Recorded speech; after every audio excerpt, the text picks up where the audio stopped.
Hoje vamos analisar uma empresa que é líder no mercado de produção de semente de soja com alta qualidade, estando ela presente hoje em mais de 70% dos estados produtores de soja aqui do Brasil, e nós já até analisamos ela aqui no canal, mas vamos agora atualizar a análise com seus resultados e fundamentos mais recentes.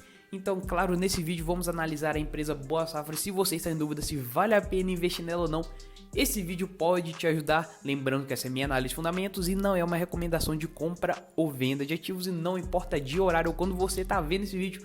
Eu sou o Denis e agora vamos analisar a empresa Boa Safra. E aqui na análise vamos ver uma breve história da empresa, dados da bolsa de valores, fontes de receita, resultado mais atualizado que é o do quarto trimestre de 2022 e fechamento do ano, sua situação atual, estratégia, ver se ela realmente está crescendo o que ela se propõe, histórico da sua receita, lucros, fluxo de caixa e claro seu endividamento. E no fim do vídeo aqui de análise eu faço um checklist como se fosse um resumo da empresa e também passo a minha opinião pessoal sobre investir na Boa Safra. Então fica aqui até o final de nossa análise. E claro, se você quer aprender a investir na bolsa de valores, analisando as ações, estruturando uma excelente carteira de investimentos com foco no longo prazo, com excelentes ativos, acesse o meu treinamento no primeiro comentário fixado e aprenda junto comigo aqui as técnicas e estratégias para você se tornar um investidor completo de longo prazo, fazendo o que eu já faço há mais de 5 anos na bolsa de valores e que vem me trazendo excelentes resultados. Sem mais delongas, vamos dar início à nossa análise, começando pela história da Boa Safra, que começa em 2009 com o propósito de oferecer matéria-prima de altíssima qualidade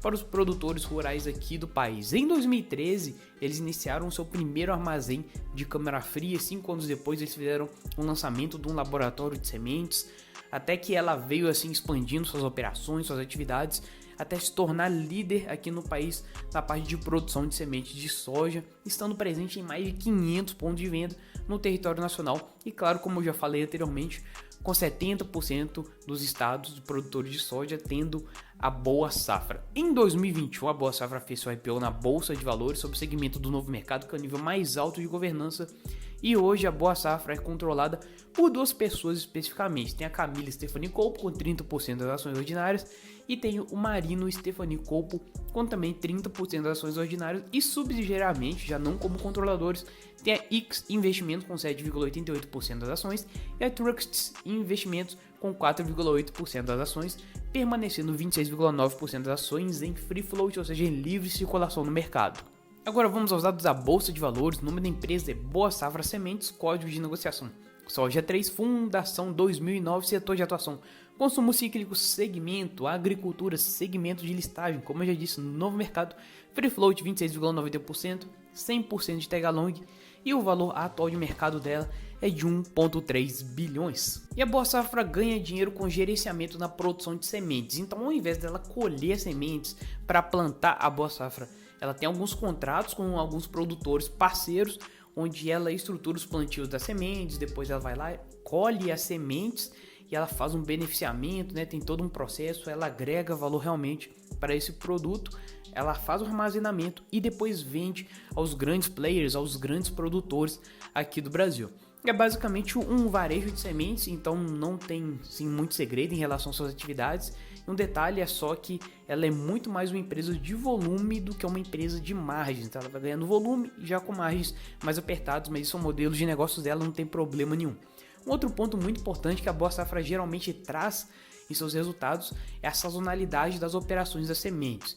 Por exemplo, no primeiro trimestre é muito ruim em termos de resultado financeiro, porque a Boa Safra está focada em quê? Em investir na colheita. Então ela precisa de capital de giro agora no primeiro trimestre. No segundo eles estão terminando de colher as sementes, fazendo o beneficiamento delas, como é a utilização das câmaras frias, vem aumentando seu estoque.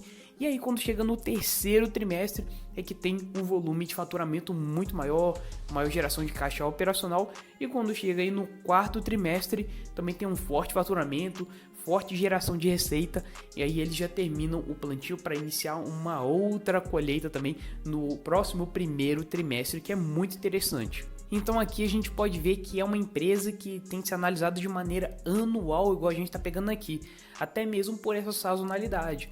Se pegar o primeiro e segundo trimestre, eles são muito fracos, aí no terceiro e quarto já são muito bons, como eu já expliquei. Por isso que aqui a gente está fazendo até certo, a gente esperou o fechamento do ano de 2022. E o fato da Boa Safra trazer essa explicação dos resultados é muito bom se outras empresas da Bolsa explicassem suas operações de uma maneira tão clara assim, com certeza seria muito, mas muito melhor para os acionistas terem uma noção de como funciona o modelo de negócio.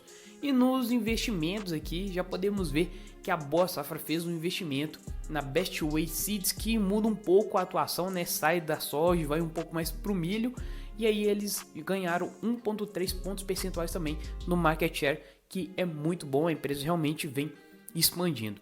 A área plantada também aumentou entre 2020 e 2022 em 3%, que é bom porque quanto maior for a área plantada, maior também será a produção de soja da Boa Safra. E na parte de capacidade instalada para cada 1.000 Big Bags, aumentou em 70% desde 2020 e o market share dela fechou mesmo em 7,4%, o que é muito bacana, é bom saber que ela tem esses excelentes indicadores.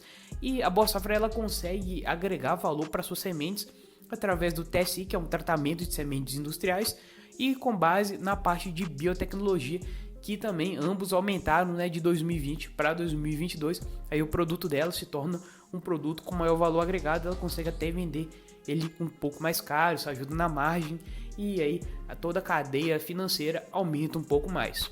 Aqui no operacional a gente pode ver a forte presença que ela tem, constando que para cada 8 hectares plantados no Mato Grosso, 1 é com sementes Boa Safra. Realmente é um ótimo cheque que ela tem, ótimos indicadores, dá para ver nessa parte aqui também. E no desempenho operacional, a capacidade de produção de sementes continua crescendo, enquanto esse volume de sementes vendidas também continua a aumentar.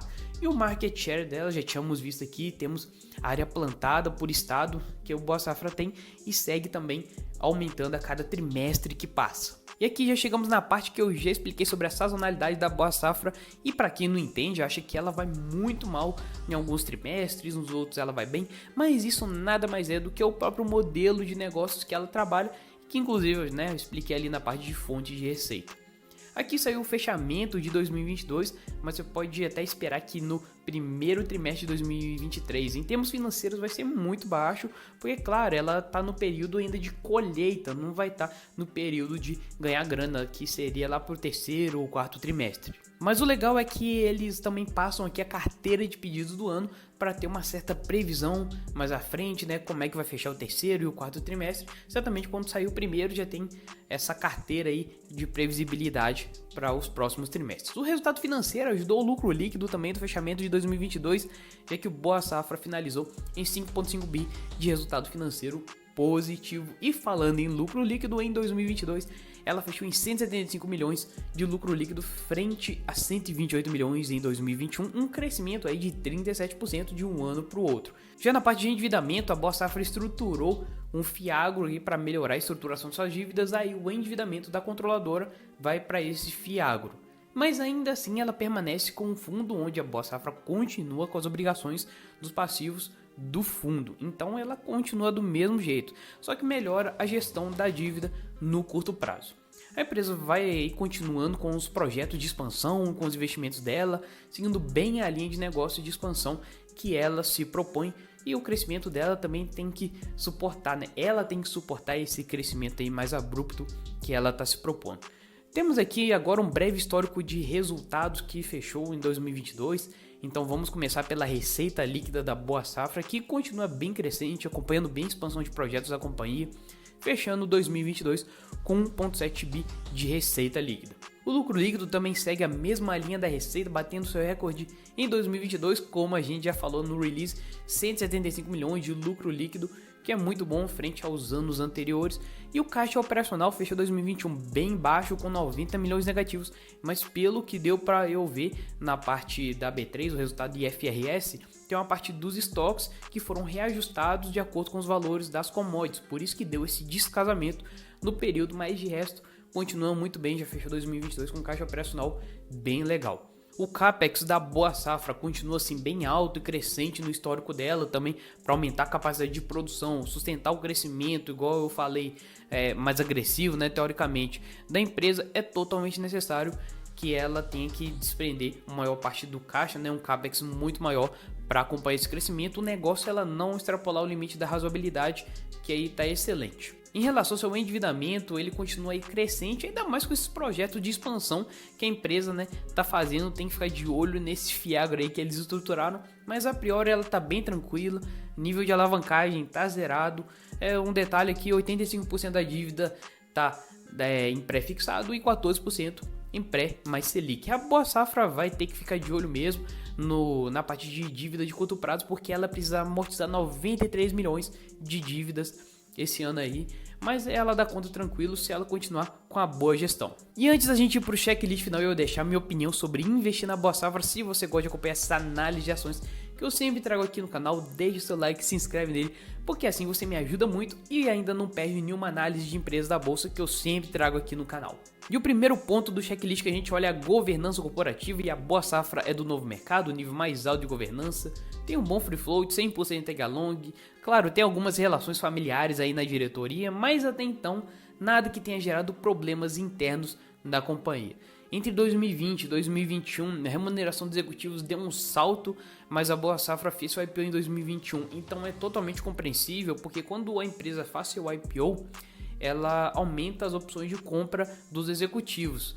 E já em 2022 a remuneração dos executivos foi um pouco menor, né? Teve menos representatividade frente ao lucro, então a gente já fica mais tranquilo aí nesse quesito de governança, tá excelente. Segundo ponto é a lucratividade, e até o momento a Boa Safra vem apresentando sim crescimento da receita, crescimento de lucros, mas as margens da Boa Safra, como eu já disse, são mais comprimidas, é aquilo que eu comentei, ela é uma empresa de muito mais ganhar no volume do que nas margens, mas isso não tem problema nenhum, é do modelo de negócios da empresa. É bom ficar atento só no quesito de sazonalidades ao longo do ano, então analisar de uma maneira anualizada, igual a gente pegou o ano fechado, e olhar aqui que não tem erro, mas sim, excelente lucratividade também. Terceiro ponto é a geração de caixa. Atualmente a Boa Safra tem direcionado o fluxo de caixa para os investimentos, de expansão de seus negócios. E outro fato que faz o caixa ficar mais inconstante é que os estoques delas às vezes têm que ser reajustados através dos preços das commodities. Então é totalmente normal dar umas variadas de acordo com esse setor. Quarto ponto é o endividamento, tem aumentado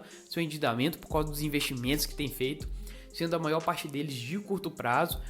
Contudo, a relação de alavancagem dela, por enquanto, está em patamares muito tranquilos. É só eles não deixarem a peteca cair e continuarem com uma boa gestão. Agora vamos à minha opinião pessoal sobre investir na Boa Safra. E ela é uma empresa que é líder na produção e comercialização de sementes de soja.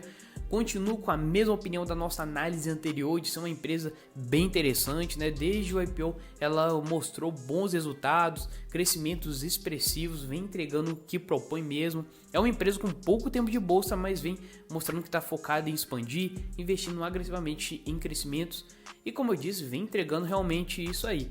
E é bom lembrar que ela é uma empresa assim, muito cíclica, como vimos nas explicações aí trimestrais, né? Cada trimestre ela faz uma coisa diferente. Só lá pro terceiro e quarto ela consegue rentabilizar mesmo, mas tem todo aquele ciclo das sementes. Um ponto positivo que eu consegui ver melhor nesse resultado de fechamento de 2022 foi que ela está investindo cada vez mais também na parte de inovação, na parte de biotecnologia, de TSI. Com isso ela consegue agregar ainda mais valor para os produtos, né? Para sementes.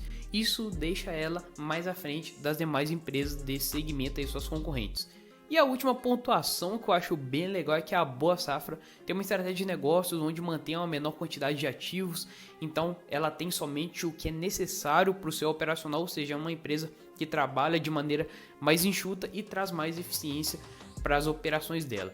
E se você já investe nela ou está pensando em investir na Boa Safra, eu aconselho você a buscar um melhor entendimento sobre o setor, sobre as naturais sazonalidades, oscilações e os resultados ao longo do ano. E se eu conseguir te ajudar de alguma maneira com as informações aqui, deixe seu like, se inscreve no canal. Um forte abraço para você e até a nossa próxima análise.